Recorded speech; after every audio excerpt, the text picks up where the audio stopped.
ബി.ജെ.പിയുടെ കണ്ണിലെ കരടെന്ന് വിശേഷിപ്പിക്കപ്പെടുന്ന മുൻ Gujarat cadre IPS ഉദ്യോഗസ്ഥൻ സഞ്ജീവ് ഭട്ടിന്റെ ജാമ്യ ഹർജി തള്ളി സുപ്രീം കോടതി. 1990 കസ്റ്റഡി മരണക്കേസിൽ അനുഭവിക്കുന്ന ജീവപര്യന്തം ശിക്ഷ മരവിപ്പിക്കണമെന്നാവശ്യപ്പെട്ട് സഞ്ജീവ് ഭട്ട് നൽകിയ ഹർജിയാണ് സുപ്രീം കോടതി തള്ളിയത്. ഗുജറാത്ത് വംശത്തേക്ക് വഴിയൊരുക്കിയ ഗൂഢാലോചനയെക്കുറിച്ച് സുപ്രീം കോടതിക്ക് മൊഴി നൽകിയതോടെ രാജ്യം മുഴുവൻ ഏറെ ശ്രദ്ധിക്കപ്പെട്ട പോലീസ് ഓഫീസറാണ് സഞ്ജീവ് ഭട്ട്.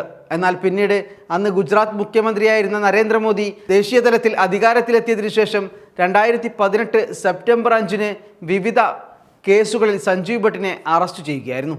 കസ്റ്റഡി മരണങ്ങൾ, ലഹരി മരുന്ന് കേസ് തുടങ്ങിയ കേസുകൾ അദ്ദേഹത്തിന് മേൽ ചുമത്തിയിരുന്നു. 1990 കസ്റ്റഡി മരണക്കേസുമായി ബന്ധപ്പെട്ടാണ് ഇപ്പോൾ സഞ്ജീവ് ഭട്ടിന് ജാമ്യം നൽകാനാവില്ലെന്ന് ജസ്റ്റിസുമാരായ വിക്രംനാഥും സന്ദീപ് മേത്തയും അടങ്ങുന്ന ബെഞ്ചിന്റെ വിധി ഉണ്ടായിരിക്കുന്നത്. എന്നാൽ ഭട്ട് സുപ്രീം കോടതിയിൽ സമർപ്പിച്ച അപ്പീലിന്റെ വാദം കേൾക്കൽ വേഗത്തിലാക്കണമെന്ന് ബെഞ്ച് നിർദ്ദേശം നൽകുകയും ചെയ്തിട്ടുണ്ട്. ഹർജിക്കാരന് ജാമ്യം അനുവദിക്കാൻ ഞങ്ങൾ ഉദ്ദേശിക്കുന്നില്ല, എന്നാൽ നിരീക്ഷണം ജാമ്യവുമായി മാത്രം ബന്ധപ്പെട്ടതാണ്. അപ്പീലിൽ വാദം കേൾക്കൽ വേഗത്തിലാക്കാനും നിർദ്ദേശിക്കുന്നുവെന്ന് കോടതി ചൂണ്ടിക്കാട്ടി. 1997 സമാനമായ മറ്റൊരു കസ്റ്റഡി കേസിൽ ഭട്ടിനെ കോടതി വെറുതെ വിട്ടിരുന്നു. 1990 സഞ്ജീവ് ഭട്ട് ജാംനഗർ ASP ആയിരുന്നപ്പോൾ കസ്റ്റഡിയിലെടുത്ത പ്രഭുദാസ് മാധവ് ജി വൈഷ്ണാനി എന്നയാളുടെ മരണവുമായി ബന്ധപ്പെട്ടാണ് ഇപ്പോൾ ജാമ്യം നിഷേധിച്ച കേസുള്ളത്. കസ്റ്റഡിയിലിരിക്കെ ജാമ്യം കിട്ടി പുറത്തിറങ്ങിയതിന് പിന്നാലെയായിരുന്നു വൃക്കരോഗത്തെ തുടർന്ന് പ്രഭുദാസിന്റെ മരണമുണ്ടായത്. ഇതുമായി ബന്ധപ്പെട്ട് രജിസ്റ്റർ ചെയ്ത കേസിൽ 2019 ജൂണിൽ ജാംനഗർ സെഷൻസ് കോടതി സഞ്ജീവ് ഭട്ടിനെയും കോൺസ്റ്റബിളായിരുന്ന പ്രവീൺ സിൻഹ സാലയെയും ജീവപര്യന്തം തടവിന് ശിക്ഷിക്കുകയായിരുന്നു. 2 സബ് ഇൻസ്പെക്ടർമാരും 3 പോലീസ് കോൺസ്റ്റബിൾമാരും ഉൾപ്പെടെ 7 ഉദ്യോഗസ്ഥരായിരുന്നു കേസിൽ പ്രതികളായി ഉണ്ടായിരുന്നത്. കേസ് BJPയുടെ പകപോക്കലാണെന്ന് അന്ന് സഞ്ജീവ് ഭട്ട് പ്രതികരിച്ചിരുന്നു.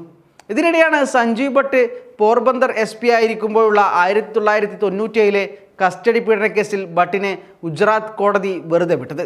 കേസ് തെളിയിക്കാൻ സാധിച്ചില്ലെന്ന് ചൂണ്ടിക്കാട്ടിയാണ് additional chief judicial magistrate Mukesh Pandya Sanjiv ഭട്ടിനെ വെറുതെ വിട്ടത്. 2002 ഫെബ്രുവരി 17 നരേന്ദ്രമോദിയുടെ നേതൃത്വത്തിൽ ഗുജറാത്ത് വംശത്തേക്ക് വഴിയൊരുക്കിയ ഗൂഢാലോചനയെക്കുറിച്ച് സുപ്രീം കോടതിക്ക് മൊഴി നൽകിയതോടെയാണ് സഞ്ജീവ് ഭട്ട് BJPയുടെ കണ്ണിലെ കരടാകുന്നത്. കെട്ടിച്ചമച്ച കേസാണ് സഞ്ജീവ് ഭട്ടിനെതിരെ ഗുജറാത്ത് സർക്കാർ എടുക്കുന്നതെന്ന് നേരത്തെ തന്നെ ആരോപണമുണ്ടായിരുന്നു. മുംബൈ IITയിൽ നിന്ന് M.Tech നേടിയ ഭട്ട് 1988 IPS നേടിയത്. 1999 മുതൽ 2002 വരെ ഗുജറാത്ത് ഇന്റലിജൻസ് ബ്യൂറോ ഡെപ്യൂട്ടി കമ്മീഷണറായിരുന്നു അദ്ദേഹം. നരേന്ദ്രമോദി ഗുജറാത്ത് മുഖ്യമന്ത്രിയായ സമയത്ത് സുരക്ഷാ ചുമതലയും സഞ്ജീവ് ഭട്ട് വഹിച്ചിരുന്നു.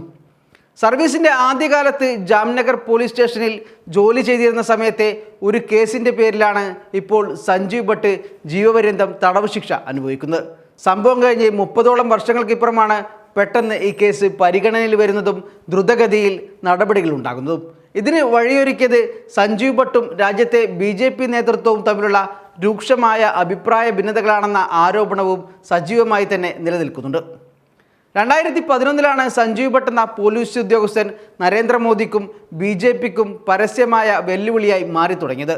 രാജ്യത്തെ നടുക്കിയ 2002 ഗോദ്ര തീവെപ്പിലും തുടർന്നുണ്ടായ ഗുജറാത്ത് വംശഹത്യയിലും അന്നത്തെ ഗുജറാത്ത് മുഖ്യമന്ത്രിയായിരുന്ന നരേന്ദ്രമോദിക്കുള്ള പങ്ക് വ്യക്തമാക്കുന്ന സത്യവാങ്മൂലം ഭട്ട് സുപ്രീം കോടതിയിൽ സമർപ്പിച്ചത് 2011 ഏപ്രിൽ 14 ഗുജറാത്ത് വംശത്തിൽ നടക്കുന്ന കാലയളവിൽ ഗാന്ധിനഗറിലെ ഇന്റലിജൻസ് ബ്യൂറോയുടെ ഡെപ്യൂട്ടി കമ്മീഷണറായിരുന്നു സഞ്ജീവ് ഭട്ട്.